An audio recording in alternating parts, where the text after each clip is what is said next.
G&G vision ടോക്കിലോട്ട് എല്ലാവർക്കും സ്വാഗതം. ഞങ്ങളുടെ വീഡിയോ ആദ്യമായി കാണുന്നവർ ദയവായി സബ്സ്ക്രൈബ് ചെയ്യാൻ മറക്കരുതേ. ദക്ഷിണ കേരളത്തിലെ കൊല്ലം ജില്ലയിൽ കുന്നത്തൂർ താലൂക്കിൽ ശാസ്താംകോട്ടയിൽ സ്ഥിതി ചെയ്യുന്ന പ്രസിദ്ധമായ ക്ഷേത്രമാണ് ശാസ്താംകോട്ട ശ്രീധർമ്മശാസ്ത്ര ക്ഷേത്രം. ഈ ക്ഷേത്രത്തിന്റെ 3 ഭാഗത്തും പരന്നുകിടക്കുന്നത് കേരളത്തിലെ ഏറ്റവും വലിയ ശുദ്ധജല തടാകമായ ശാസ്താംകോട്ട കായൽ ആണ്. ഇവിടെ വസിക്കുന്ന വാനര സമൂഹം ഈ ക്ഷേത്രത്തിന്റെ ഏറ്റവും വലിയ സവിശേഷതയാണ്. ഇവരെ ധർമ്മശാസ്താവിന്റെ സേവകരായി ഭക്തർ കരുതുന്നു. അടൂരിൽ നിന്ന് 11 കിലോമീറ്ററും കരുനാഗപ്പള്ളിയിൽ നിന്ന് 10 കിലോമീറ്ററും ദൂരത്തിലാണ് ഈ ക്ഷേത്രം. കുന്നുകളും വനങ്ങളും ചുറ്റിപ്പറ്റിയാണ് ക്ഷേത്ര പരിസരം.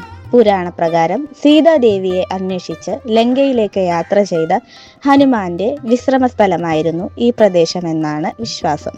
അതിനാലാണ് ശാസ്താംകോട്ടയിൽ കുരങ്ങുകളുടെ ആധിക്യം കൂടുതലെന്ന് കരുതുന്നത്.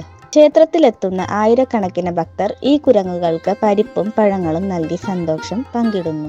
കേരളത്തിലെ ഏറ്റവും പ്രാചീനമായ 5 ശാസ്താ ക്ഷേത്രങ്ങളിൽ ഒന്നാണ് ശാസ്താംകോട്ട ക്ഷേത്രം. മറ്റ് 4 അച്ചൻകോവിൽ ശാസ്താ ക്ഷേത്രം, ആര്യങ്കാവ് ധർമ്മശാസ്ത്ര ക്ഷേത്രം, കുളത്തൂപ്പുഴങ്ങര ശ്രീ ധർമ്മശാസ്ത്ര ക്ഷേത്രം, ശബരിമല ധർമ്മശാസ്ത്ര ക്ഷേത്രം. ഇവിടുത്തെ പ്രതിഷ്ഠ ഭാര്യയായ പ്രഭാദേവിയോടും മകനായ സത്യവനോടും കൂടിയ ധർമ്മശാസ്താവ്. ഉപദേവതകൾ ശിവനും ഗണപതിയും.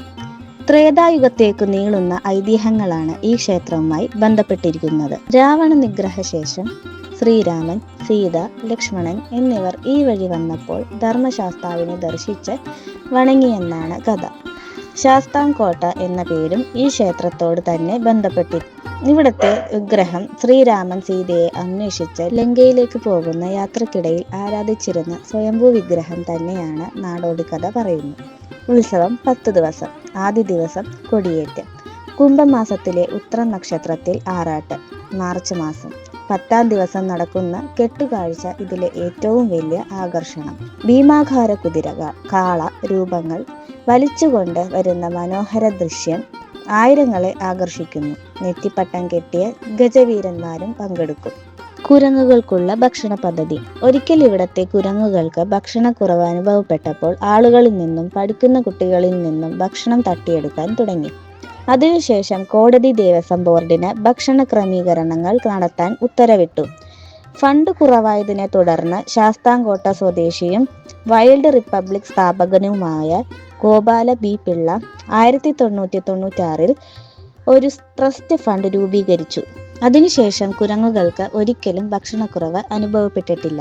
പ്രാദേശിക ഉത്സവ ദിനങ്ങൾ ഭക്തർ വീട്ടിൽ വന്നൊരുക്കുന്നത് പോലെ തന്നെയാണ് ട്രസ്റ്റിന്റെ നേതൃത്വത്തിൽ കുരങ്ങുകൾക്കും വിരുന്നൊരുക്കുന്നത്. വീഡിയോ ഇഷ്ടപ്പെട്ടെങ്കിൽ ലൈക്ക് ചെയ്യാനും സബ്സ്ക്രൈബ് ചെയ്യാനും മറക്കല്ലേ. അടുത്ത വീഡിയോയിൽ കണ്ടുമുട്ടാം.